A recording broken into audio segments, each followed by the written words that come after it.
So just when I thought that Captain Marvel couldn't get any more cringe, they release this extended scene.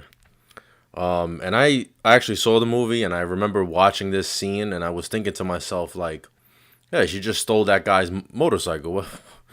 And they released the extended scene, which is way worse and more cringe than the actual scene that was in the movie.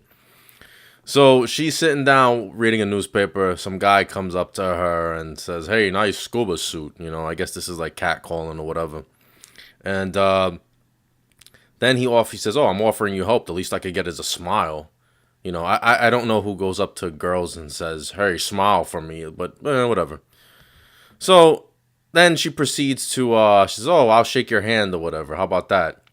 And she shakes his hand and she, crushes his hand. He falls to his knees and she says to him, "Oh, I'll tell you what. Give me your keys, your motorcycle, and your helmet, and I'll give you your hand back."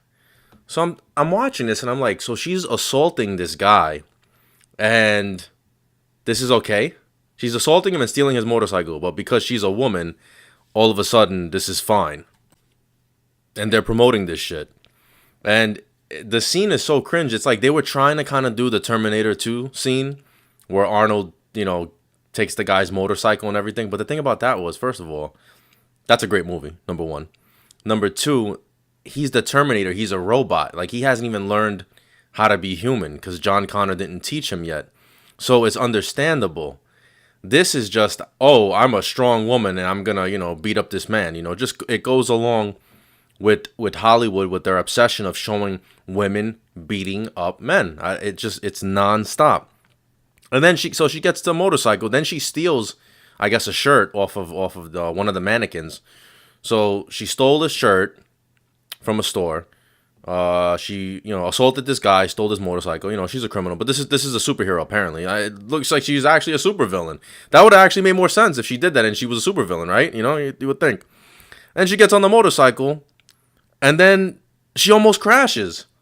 She almost crashes the motorcycle, which I guess because, women can't drive.